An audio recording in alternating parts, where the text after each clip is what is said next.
Eu sou fascinado pelo estudo das profecias bíblicas. Elas realmente me encantam. Por isso eu fico muito empolgado quando vejo o tema Apocalipse estampando várias manchetes.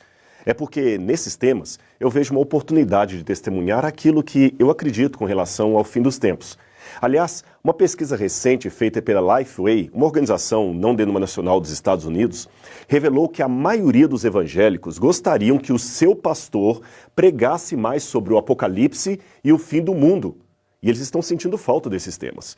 Isso, na verdade, é um bom puxão de orelha naqueles pregadores que vivem falando de autoajuda, esquecendo-se das verdades essenciais da fé. É aí que entra o estudo do Apocalipse. Um livro que, se estudado a fundo, trará um grande reavivamento espiritual para a sua igreja. Deixe-me explicar para você o que significa essa estranha palavra, Apocalipse. É fácil, você vai ver. Em grego, a palavra calipto significa sombra, ok? Sombra. A palavra eu significa bom.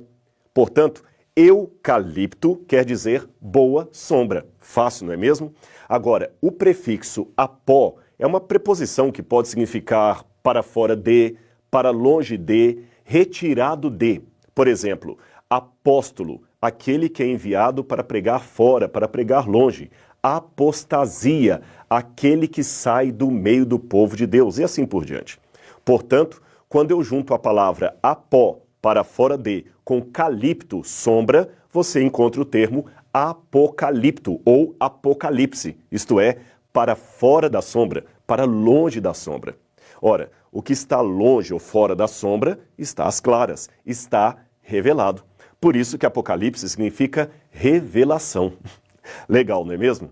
Ele é a revelação de Jesus Cristo, que Deus lhe deu para mostrar aos seus servos aquelas coisas que em breve deveriam começar a acontecer. Mas o fato de ser uma revelação de Deus não impede que haja entre os cristãos sinceros diferenças de opinião a respeito desse livro e, por isso, eu queria começar citando uma frase de Santo Agostinho que, para mim, é texto de cabeceira. Santo Agostinho dizia que, no que é essencial, devemos ter unidade.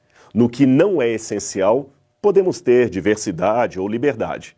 Mas, em tudo, é obrigatório que tenhamos caridade ou amor, especialmente por aquele que pensa diferente de mim.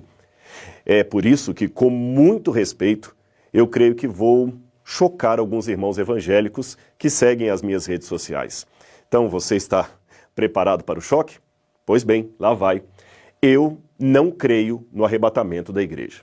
Pronto. Mas como? Será que o Rodrigo Silva perdeu a sua fé? Não é nada disso. E talvez você se surpreenda em saber que eu não estou sozinho nisto. Uma pesquisa feita pelo Pew Forum sobre religião e vida pública entrevistou 2.200 líderes evangélicos de 190 diferentes países e descobriu que 32% deles também não acreditam que haverá um arrebatamento secreto da igreja no fim dos tempos. Quando a pesquisa muito semelhante foi feita com teólogos, desta vez norte-americanos, o número daqueles que negavam ou nutriam sérias dúvidas sobre o arrebatamento era da ordem de 60%. Apenas para situar aqueles que talvez não saibam do que eu estou falando, é que uma grande parte dos cristãos evangélicos de hoje, especialmente pentecostais e neopentecostais, acredita que a segunda vinda de Cristo terá duas fases. A primeira é quando ele vem de maneira secreta para arrebatar ao céu aqueles crentes mortos e vivos, conforme está em 1 Tessalonicenses capítulo 4, versículos 13 a 17. Nesta compreensão, uma multidão de pessoas irá desaparecer de um momento para outro. É por isso que, em alguns automóveis, nós vemos às vezes aquele adesivo escrito "Cuidado, em caso de arrebatamento, este automóvel ficará descontrolado". É uma maneira bem-humorada de pregar aquilo que eles acreditam. Bem, continuando então, em virtude desse suposto desaparecimento da igreja, que seria arrebatada por Cristo, haverá então 7 anos de tribulação na terra, governada pelo anticristo, que perseguirá o país de Israel, e nesse momento os judeus deverão se converter a Jesus. Então só depois disto é que Cristo volta, aí sim, numa segunda fase, em glória e majestade, em companhia daqueles que já haviam sido arrebatados anteriormente, e então reina 1000 anos sobre a terra. É mais ou menos isto que ensina o dispensacionalismo ou a doutrina do arrebatamento secreto. No entanto, talvez poucos saibam, mas apesar do fascínio que essa visão traz sobre muitos crentes, esta não é uma doutrina claramente encontrada na Bíblia Sagrada. E mesmo que você diga não, está assim na Bíblia, deverá admitir que desde que o apóstolo João escreveu o Apocalipse até o ano de 1830, ninguém jamais falou dela. Ou seja, tivemos 1800 anos de cristianismo sem que ninguém sequer ouvisse falar do tal arrebatamento secreto. Quem primeiro pregou isto foi John Nelson Darby, um pregador anglo-irlandês. E sabe onde ele se inspirou? Nos escritos de um jesuíta espanhol chamado Francisco Ribeira, que projetou a profecia do anticristo para um longínquo futuro a fim de combater a doutrina ou o entendimento protestante da época, que via o Apocalipse 13 como se cumprindo no poder papal da Europa. Isto é uma questão de história, eu não estou inventando, você pode checar as fontes. Os grandes reformadores, aqueles como Lutero, Calvino, Zwinglio, os irmãos Morávios, Wesley, nenhum deles acreditava no arrebatamento secreto da igreja. Pelo contrário, todos falavam apenas de uma única e clara volta de Jesus, que acontecerá em apenas um estágio e será visível e gloriosa em todo o mundo, e não num arrebatamento pré-tribulacionista.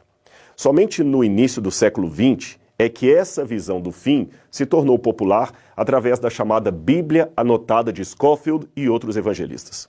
Agora, é estranho que uma doutrina assim tão complexa, tão bem elaborada como esta, e que seja supostamente bíblica, seja tão estranha na história do cristianismo. É estranho que nenhum servo de Deus a tenha percebido em 2000 anos de história da igreja. Uma vez um pastor evangélico muito consagrado a Deus, a quem eu respeito muito, me disse: mas Rodrigo, Deus tem de tirar o seu povo da terra antes que venha a grande tribulação. Veja, a história sagrada ensina que em todos os tempos, era ele argumentando, em todos os tempos de juízos divinos sobre as civilizações, Deus sempre livrou os seus fiéis.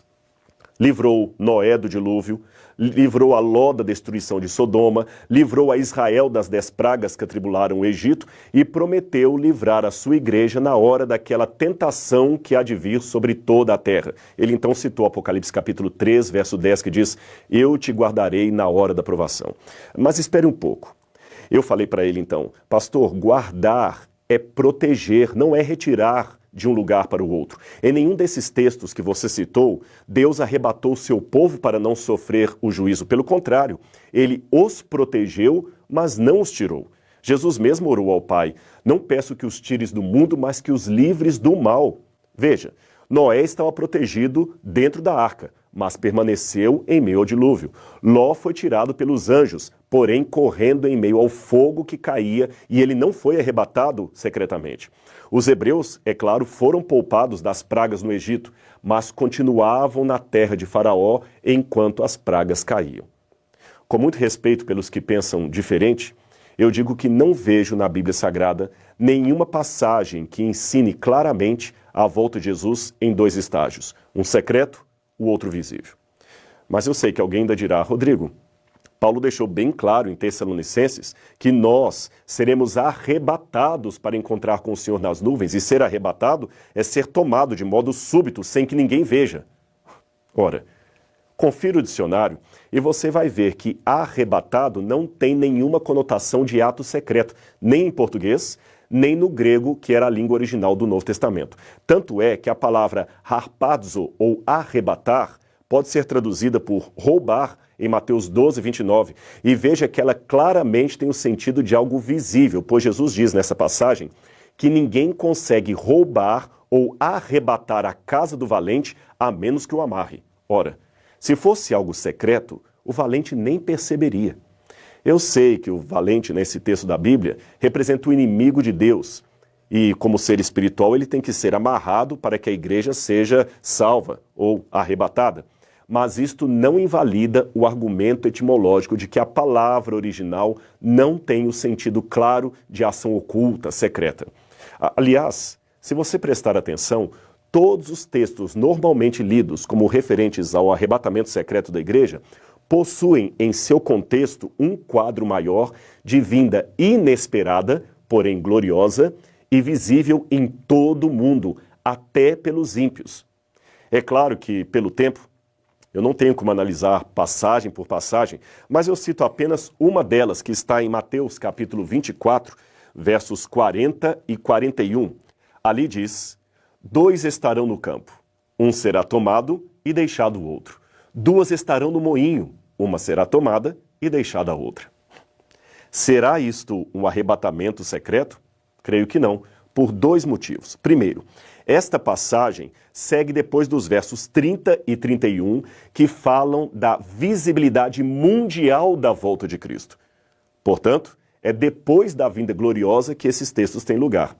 Em segundo lugar, a comparação que Jesus faz imediatamente antes é com o dilúvio. Esse é um dado importante para você entender essa passagem. Você pode ver na sua Bíblia. Ele fala: assim como foi nos dias de Noé, assim será a vinda do Filho do Homem.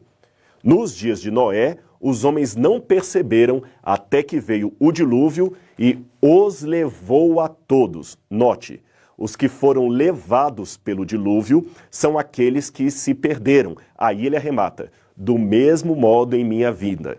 Um será tomado e o outro deixado. Ou seja, um será levado, como os antigos foram levados pelo dilúvio, e o outro será poupado, como poupada foi a família de Noé. Logo, a análise textual nos indica que os que são deixados são os que se salvam e os que são levados são os que se perdem. Veja com calma na sua Bíblia e você verá que é isto mesmo. Agora, a despeito de qualquer discordância interpretativa ou teológica, uma coisa eu posso dizer com muita convicção. Independente da religião que você professa, ou até mesmo da ausência dela, pois muitos preferem não seguir religião alguma, eu espero que você concorde comigo pelo menos nisto. Jesus ama a mim e a você.